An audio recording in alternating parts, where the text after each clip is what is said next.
할렐루야. 오늘 말씀 제목이 하나님의 뜻은 이것이니 너희의 거룩함이라. 오늘도 이제 가정에서 TV를 통하여서 혹은 개인용 핸드폰을 통하여서 혹은 컴퓨터를 통하여서 예배를 드리는 모든 가정 위에 하나님의 은혜가 넘치기를 기도합니다. 지난주에 예배 드린 분들 소리가 좀 안 좋다고 그래서 제가 오늘 찬양 부를 때 좀 크게 좀 찬양을 했는데 지금 상황이 어떤지는 잘 모르겠습니다. 크게 해야지 잘 들린다고 그래서 오늘도 좀 크게 하려고 하니까 그렇게 기억하시고 잘 들으시기 바라고요. 오늘 본문을 한번 다시 한번 보면은 1절에 그렇게 나와 있죠. 마땅히 어떻게 행하며 하나님을 기쁘시게 할 수 있는지, 마땅히 어떻게 하며 하나님을 기쁘시게 할 수 있는지 우리가 배웠다. 그리고 3절에 보니까 하나님의 뜻은 이것이니 너희의 거룩함이라. 음란을 버리고, 또 4절에 거룩함과 존귀함으로 아내를 대하라. 5절에 보니까 이방인들과 같이, 하나님 모르는 이방인들과 같이 세욕에 따르지 말아라. 분수에 넘어서 형제를 해하지 말고 하나님께서 우리를 부르신 게 7절에 보니까 거룩하게 하십니다. 그렇게 말씀합니다. 그리고 9절에 형제 사랑에 관하여는 너희에게 쓸 것이 없다. 잘하고 있다라는 거죠. 그리고 11절에 조용히 자기 일을 하고 너희 손으로 일하기를 힘쓰라. 그리고 그 외인에 대해서는 단정히 행하고 궁핍함이 없게 하라. 그런 말씀이 나와 있습니다. 그러면 우리 데살로니가 전서는 임박한 재림을 기다리는 성도들에게 주어진 편지예요. 그러니까 예수님께서 언제 오실지 모르지만 다시 오실 때까지 우리 이 땅에 살아야 되잖아요. 이 땅에. 그래서 바울은 데살로니가 교회 사람들한테 1절에 그렇게 얘기를 하고 있죠. 세번역으로 보면은 여러분은 어떻게 살아야 하며 어떻게 하나님을 기쁘게 해드려야 할 것인지 우리에게서 배운 대로 하라. 그리고 더욱 그렇게 하라. 오늘 어떻게 살아야 될지, 하나님을 기쁘시게 하는 일이 어떤 것인지 힘써서 살아라. 그렇게 말씀하고 있습니다. 저도 사실 주일 예배를 목숨처럼 생각하는 목사입니다. 근데 이제 국가적인 재난이 와서 꼭 예배를 드리는 것이, 교회에 와서 예배를 드리는 것이 믿음 좋은 것인지, 좀 이런 상황 가운데서 우리가 하나님께서 원하시는 모습이 어떤 것인지 그리스도인으로서 고민을 한번 해봐야 된다는 거예요. 어떤 교회는 이제 교회에서 예배를 드리는 교회도 있고, 대부분의 많은 교회들이 이렇게 온라인으로 혹은 영상으로 예배를 드리는 건데 이런 상황 가운데서 하나님께서 원하시는 것이 어떤 것인지 내가 그리스도인으로서 고민해보자라는 거예요. 그러니까 우리가 믿지 않는 사람과 한 사회에서 섞여 살고, 믿지 않는 사람이 학교에도 우리의 직장에도 많이 있습니다. 또 한 집안에서도 나는 믿는 사람으로 믿지 않는 사람과 한 집안에 살고 있는데, 그럼 우리 교회가, 우리 믿는 사람이 사회나 혹은 이웃에 대한 배려 없이 산다고 한다면 그게 과연 하나님께서 기뻐하실 일인지, 안식일이 누구를 위해서 있는 것인지, 주일이 누구를 위해서 있는 것인지. 예수님께서 말씀하셨잖아요. 사람이 안식일을 위해서 있는 것이 아니라 안식일이 사람을 위해서 있는 것인데, 사람이 더 중요한데. 또 오늘 믿지 않는 사람과 우리가 섞여 사는 세상 가운데에서 오늘 우리가 어떻게 살아야 될지, 마땅히 어떻게 살아야 될지, 어떻게 사는 것이 하나님을 기쁘시게 하는 것인지 우리 그리스도인으로서 심각하게 고민해보자라는 거예요. 하나님의 뜻은 이것이니 너희의 거룩함이라. 오늘 제목이에요. 하나님의 뜻이 무엇일까? 예수님 다시 오실 때까지 예수 믿는 우리들이 이 땅에서 추구해야 될 게 뭘까? 거룩함, 너희의 거룩함, 그렇게 얘기하고 있죠. 근데 이 거룩함은 3절뿐만 아니라 4절에도 보니까 거룩함과 존귀함으로, 7절에도 보니까 하나님이 우리를 부르셨는데 왜 부르셨냐? 그랬더니 부정하게 함이 아니라 거룩하게 하려 하십니다. 7절에도 그렇게 말씀하고 있습니다. 하나님의 뜻이 뭔가? 하나님의 뜻은 우리가 예수 믿지 않는 사람과 섞여 사는 이 사회 속에서, 예수 믿지 않는 사람과 함께 사는 이 가정 속에서 어떻게 사는 것? 거룩하게 사는 것이다. 그 거룩하게 사는 게 뭘까? 그랬더니 바르게 사는 거예요. 바르게 사는 거. 그러니까 하나님의 뜻은 뭐냐? 믿지 않는 사람, 이방 사람과 섞여 살 때 바르게 사는 것, 그게 거룩하게 사는 것이다. 우리가 예배 경건하게 와서 교회 와서 예배 드려야지. 근데 와서 예배를 드리는 건 1시간이지만 예배자로 사는 것은 하루 종일 사는 거예요. 하루 종일 예배자로 사는 거. 그러니까 가정에서는 아내로 바르게 살고, 남편은 남편으로 가정에서 바르게 살고, 바르게 사는 거. 직장 생활할 때도 성도로서 바르게 사는 거. 그게 우리 그리스도인들의 삶의 모습이다. 그게 하나님의 뜻이다.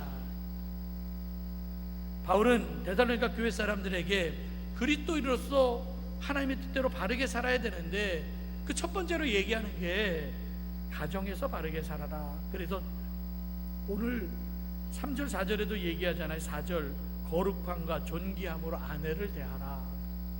이건 뭐 아내를 대하는 게 남편이 아내를 대하는 것도 마찬가지지만 아내가 남편을 대하는 것도 똑같아요. 남자들은 아내를 대할 때 거룩함과 존귀함으로 대하라. 5절에 말씀하고 있죠. 하나님을 알지 못하는 이방 사람들과 같이 음욕에 빠져서는 안 된다. 가정의 거룩함.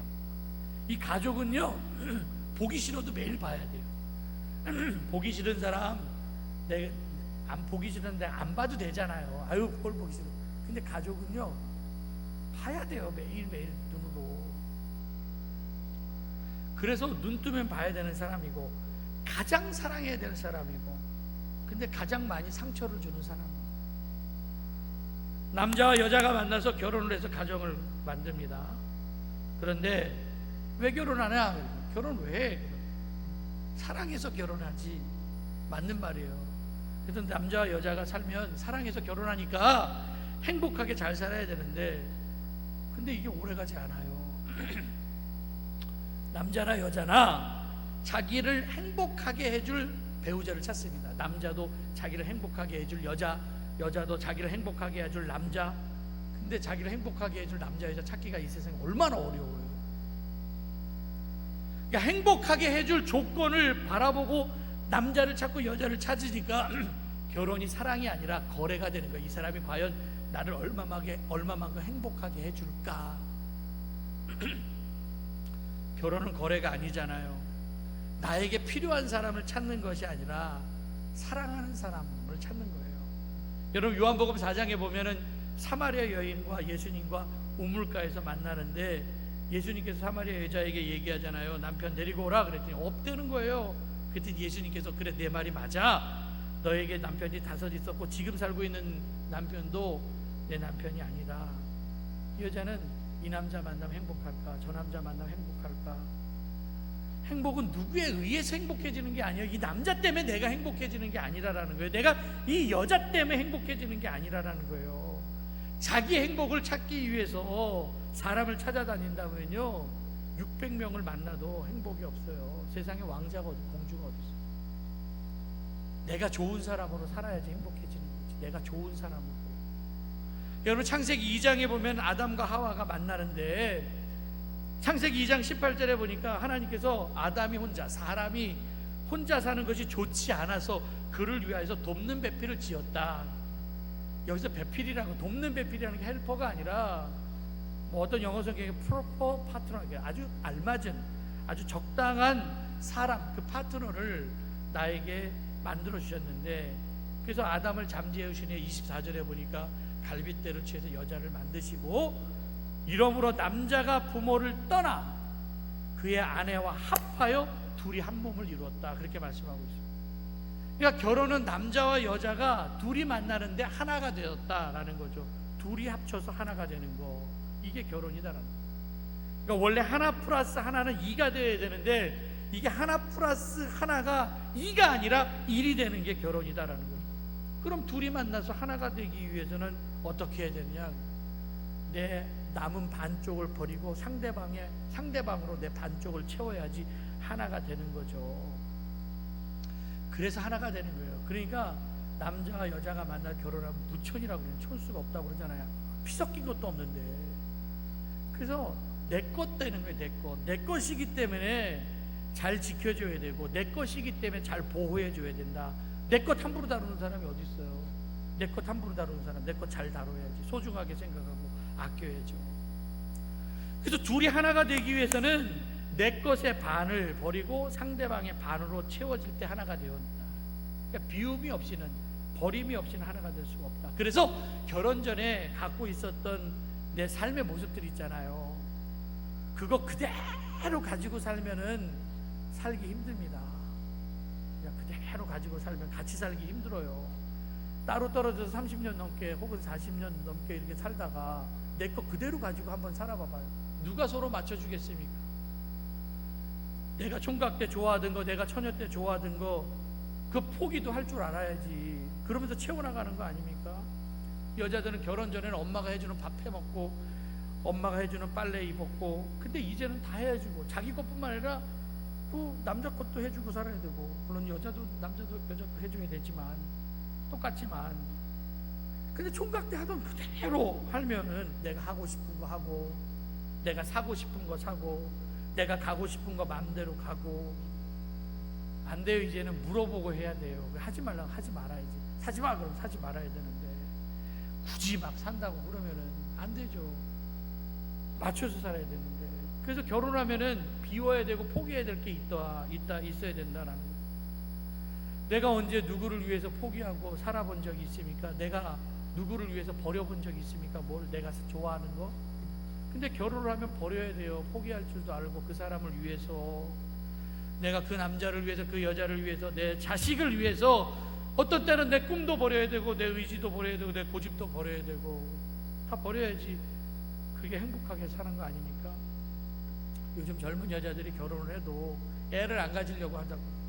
왜 그럴까? 그랬더니 여러 가지 이유가 있겠지만, 뭐 경제적인 이유도 있고 무슨 이유도 있고 다 있겠지만, 어떤 여자는 몸매 버릴까봐, 자기 몸매 버릴까봐 아이를 안 낳는다는 사람도 있어요. 약간 골 벼다 뭐 이렇게 얘기하고, 진짜 진짜 아이 하나 낳으면은요 몸매 망가집니다. 근데 자기 몸의 망가짐으로 자녀가 태어나는 거예요. 낳을 수 있으면 낳아야지. 자기 몸의 망가짐을 통하여, 자기 몸의 버림을 통하여서 생명이 태어나는 거다라는 거예요. 자기 몸의 버림을 통하여서. 지금 할머니나 아줌마들이라고 불리워지는 사람들, 처녀 때는 정말 다 예뻤었던 사람들인데 자기 몸을 버리고 생명을 낳은 거 아닙니까? 남자나 여자나 100점짜리 조건 찾으려고 하면 없어요. 100점짜리가 어디 있어요? 다 60점, 50점 되면 40점 주고 100점 만드는 거고, 50점 주고 100점 만들어 갖고 사는 거 아닙니까? 그래서 결혼의 목적은 거룩함이다라는 거예요. 가정의 목적은 거룩함이다. 그래서 바울은 성도의 목표가 뭐냐, 하나님의 뜻이 뭐냐 그랬더니 거룩함이 뭐라고 그랬어요? 바르게 사는 거, 구별되게 사는 거. 그래서 우리의 몸을 로마서 12장 1절에 보니까 하나님이 기뻐하시는 거룩한 산제물이 되라. 우리의 몸이 하나님이 기뻐하시는 거룩한 산제물, 이것이 너희가 드려질 영적 예배다, 그렇게 말씀하고 있어요. 우리의 몸이 거룩한 산제물, 이것이 바로 영적 예배자의 삶. 와서 1시간 예배 드리는 것이 예배자의 삶이 아니라, 우리가 믿지 않는 사람들하고 섞여서 살면서 내가 거룩한 산제물이 되어서 예배자의 삶. 그러니까 성도로 살면은 버려야 될 게 너무 많아요. 내가 성도로 살 때는, 왜냐하면 예수 안 믿는 사람이 예수 믿는 사람을 보거든요. 그래서 너희는 이 세대 본받지 말고 마음을 새롭게 함으로. 그래서 하나님께서 기뻐하시는 삶이 뭐냐, 하나님의 뜻이 뭐냐 그랬더니 거룩한 삶인데, 이 거룩한 삶은 마음을 새롭게 하는 것이다. 우리 얘기를 하죠. 남들 다 하는데 나도 어쩔 수 없다고, 왜 나만 갖고 그러냐고. 근데 성도는 이런 말 하면 안 된다라는 거죠. 남들은 다 해도 나는 그게 바르지 않는 것이라고 하면 안 된다라는 거예요. 남들이 다 해도 이거 안 바른 거야, 바르지 않은 거야, 이거 거룩한 게 아니야, 그럼 하지 말아야죠. 성도가 뭐예요? 거룩한 길 가는 게 성도 아닙니까? 남들은 다 나쁜 짓 해도 나는 하면 안 된다라는 거예요. 남들은 사람 없을 때 교통법규를 어겨도 나는 그리스도인으로서 그렇게 살면 안 된다라는 거예요. 다른 사람들과 똑같이 살면 안 된다는 거예요. 섞여서 살 때. 그래서 우리의 몸이 거룩한 성전인데, 우리의 몸이 성전인데, 남들은 다 먹어도 나는 마시면 안 되고, 남들은 다 펴도 나는 피면 안 된다는 거예요. 내 몸이 거룩한 성전인데, 우리가 하나님 앞에 쓰임받는 것은 탁월해서 쓰임받는 게 아니에요. 거룩해서 쓰임받는 거예요.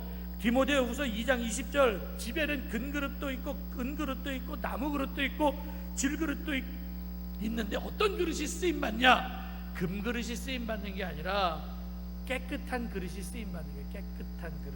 그래서 자기를 깨끗하게 하면 귀 쓰는 그릇이 되어 거룩하고 주인의 쓰기에 합당하며 모든 선한 일에 준비함이 되리라. 그래서 깨끗하고 거룩하게, 이게 쓰임받는 조건이다라는 거예요. 탁월하고 능력 있게, 이게 아니라 거룩하고 깨끗하게, 이게 하나님께서 기쁘시게 하는 삶이다. 여러분, 법을 엄격하게 정해놓으면 사람이 죄 안 짓습니까? 세상에서 가장 엄격한 법들이 옛날 고대에는 함무라비고, 싱가포르에는 엄청나게 엄격하고, 그 다음에 이슬람도 샤리아법 해갖고요, 이슬람법도 되게 엄격해요. 그대로 눈에는 눈, 이에는 이에요. 도둑질하면 손 잘라버립니다. 근데 손 자르면 안 할 것 같죠? 그래서 또 해요. 도박하는 거 똑같아요. 음란을 하면은 눈 빼버리고, 옛날 함무라비 법전에는 뭐 돌로 쳐 죽인다고 샤리아법에도 그렇게 말씀하고 얘기하고 있어요. 코란에도. 다윗도 만약에 함무라비 법전에 의하면은 우리아의 아내와 간음했기 때문에 두 눈 뽑아버려야 되잖아요. 근데 두 눈 뽑아버린다고 안 하는 그 죄가 없어지는 게 아니에요. 손 잘라버린다고 없어지는 게 아니에요. 법이 강하다고 해서 죄가 사라지는 게 아니에요. 지금 얼마나 법이 많아요. 다윗은 깨달았습니다. 범죄하고 난 후에 하나님, 내 속에 정한 마음을 창조하시고 내 마음에 정직한 영을 새롭게 해달라고. 그러니까 내가 깨끗하게 살기 위해서는 내 노력이나 내 의지가 아니라 하나님께서 내 마음을 정하게 해 주셔야지만, 성령님께서 내 마음을 깨끗하게 해 주셔야지만 내가 깨끗하고 정결하게 사는 거지, 내 노력이나 내 의지 갖고 안 된다라고 얘기하고 있습니다. 여러분, 사도 바울도 로마서 7장에 말씀하고 있죠. 내 의지 갖고 될 수 없다. 내 마음에는 선한 것을 원하는데 오히려 내 마음이 원하지 않는 것을 내 몸이 행한다라는 거예요. 그래서 바울이 깨달은 게 뭐예요? 내 속에 지체가 있는데 내 마음에 싸운다라는 거죠. 그래서 나는 곤고한 사람이라는 거예요. 누가 이 사망의 몸에서 나를 건져내겠냐? 내 마음으로는 내가 거룩하게 살아야지, 내가 깨끗하게 살아야지, 내가 사랑하면서 살아야지 결심하고 또 결심하고 결심하는데 내 결심 갖고 안 된다라는 거예요. 그래서 내가 나를 이해할 수 없는 행동을 갑자기 하는 거야. 그래서 어떤 때는 선한 것 같은데 어떤 때는 악한 것 같고, 내가 어떤 때는 정말 온전하게 사는 것 같은데 어떤 때는 내 마음대로 살고. 그래서 다른 사람이 얘기하죠. 당신 이중인격자야? 화가 나죠. 그 얘기 들으면. 이중인격자. 근데 우리는 이중인격자가 아니라 다중인격자예요. 내가 예수 믿는다고 하는데 왜 내가 자꾸 이렇게 행동할까? 왜 자꾸 악한 생각만 할까? 내가 그럼 안 믿는 사람하고 내가 뭐가 다른가? 할 말이 없잖아요. 그래서 어떤 사람이 얘기해요. 예수 믿는 놈들이 더 한다고. 예수 믿는 사람이 더 하면 안 되죠. 그런 얘기를 왜 이방 사람들이 우리가 듣고 살아야 되냐라는 거예요. 지금 이때 이 사태를 우리가 생각하면서 우리 그리스도인으로서 우리 교회가 어떤 삶을 살아야 될 것인가. 예수 믿는 사람들 신천지보다 더해. 예수 믿는 사람들 더해. 이런 말 듣지 말고 살아야죠. 그래서 그리스도 예수 안에 있는 생명의 성령의 법이 죄와 사망의 법에서 너를 해방하였다. 예수 믿는 생명의 성령이 예수 안에서, 이게 중요하다는 거예요. 여호와의 산에 올라갈 자가 누군가? 시편 24편 그랬더니 손이 깨끗하고 마음이 청결하고 뜻을 허탄 데 두지 아니하고 거짓 맹세하지 아니하고. 손을 깨끗하게 하고 살아야 된다는 거예요. 마음을 정결하게 해야 된다는 거예요. 히브리서 12장 14절, 거룩함을 쫓으라. 이것 없이는 아무도 주를 보지 못하리라. 거룩함을 쫓으라. 베드로전서 1장 15절, 너희는 모든 행실에도 거룩한 자가 되어라. 하나님 아버지가 거룩하신 같이 너희도 거룩하라. 하나님 아버지가 온전하신 같이 너희도 온전하라. 우리가 하나님의 유전자를 갖고 태어났는데, 하나님께서 우리를 하나님의 형상으로 만드셨는데, 하나님의 형상 뭐예요? 하나님의 DNA를 갖고 우리가 만들어진 거 아닙니까? 다른 피조물들하고 다르게 만들었잖아요. 개를 만들고 돼지를 만들고, 그리고 거기 그 코에다 생기를 불어넣지 않았어요. 사람을 만드시고 생기를 불어넣었어요. 하나님의 형상으로 만드시고 복 주셨어요. 근데 왜 우리가, 하나님의 형상을 갖고 있는 우리가, 왜 우리가 짐승처럼 개만 또 돼지만 또 못하게 사느냐라는, 하나님의 뜻이 뭐냐라는 거예요. 사람이라는 게 인격이 있는데, 개한테 객격이라고 얘기하지 않아요. 견격 이런 얘기 안 하잖아요. 사람한테는 격이 있다고 얘기를 하잖아요. 그러면 격이 있는 삶을 살아야죠.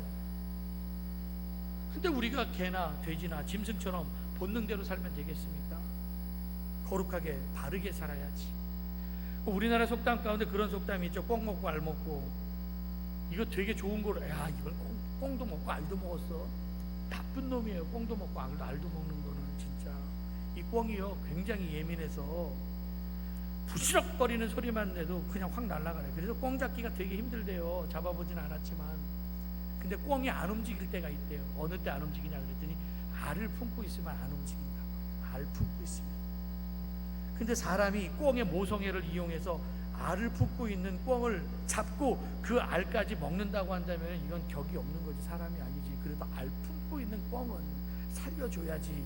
알 품고 있는 꽁을 잡고 꽉, 계란도 있네? 그러면서 그거까지 갖고 가면은 그건 진짜 짐승만도 못한 거죠. 그 개만도 못한 거죠. 이 추한 거 아닙니까? 거룩의 개념은 할렐루야 하면서 목소리 낮게 꾼다고 거룩해지는 게 아니에요. 돈을 사용하는 것도 거룩하게, 내가 시간을 사용하는 것도 거룩하게, 믿지 않는 사람들하고 섞여 살면서 그 삶 가운데서 내가 거룩하게 사는 거, 그렇게 보내는 거 살아야죠. 지금 다 교회를 지금 주목하고 있잖아요. 저 교회는 어떤가 막 예수 믿는 사람 지금 주목하고 있잖아요. 우리가 신천지하고 동급으로 취하면, 동급으로 이게 도매급으로 넘어가면 되겠습니까? 뭔가 다르게 살아야지. 가정생활에서 바르게 살고, 가족 중에도 믿지 않는 사람들하고 똑같이 살면 안 되고, 내가 예수 믿는 사람이지 그럼 좀 참아야 되고, 달라진 모습으로 살아야지. 좋은 남편으로 좋은 아내로 사는 거 아닙니까? 바르게 살잖아요.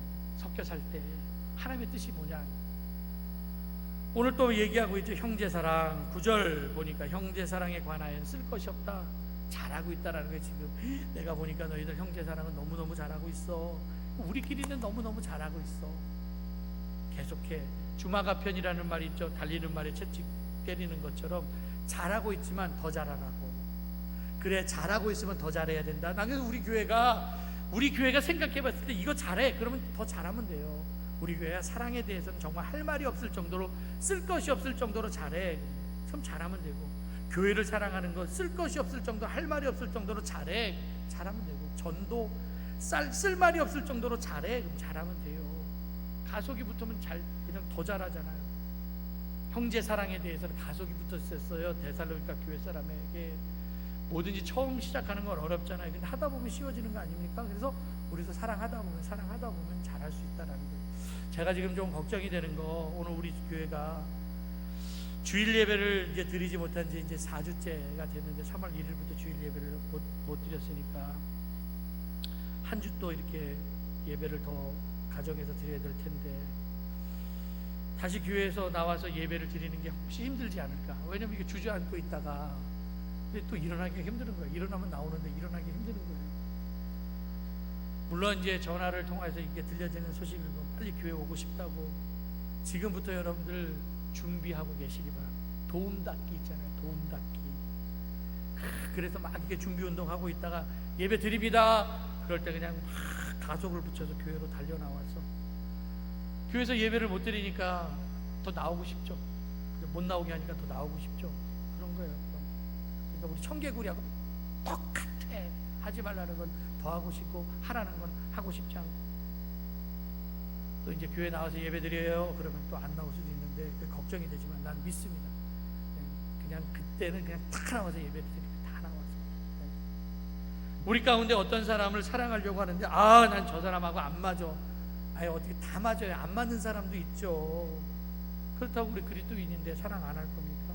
사랑은 안 할까봐, 우리가 안 할까봐, 사랑이 힘들기 때문에 예수님께서 명령하죠. 사랑하라. 그 명령이에요. 서로 사랑하라. 그냥 하기 싫어도 해야 되는 게 명령이기 때문에 사랑하는 사람과 같이 시간 보내는 건 쉬운 일이지만 사랑하기 힘든 사람과 함께 시간 보내는 거 어렵잖아요. 그래서 사랑하라. 저 사람은 저런 조건 때문에 안 돼. 사랑할 수 없어. 그래서 사랑은 왜라고 하는 이유를 따지지 않는다고 그러잖아요. 전에도 그런 얘기했죠. 향나무는 자기를 찍는 도끼에게 향을 묻혀준다. 그런 얘기. 향나무 자기를 찍는데 향을 묻혀준대요.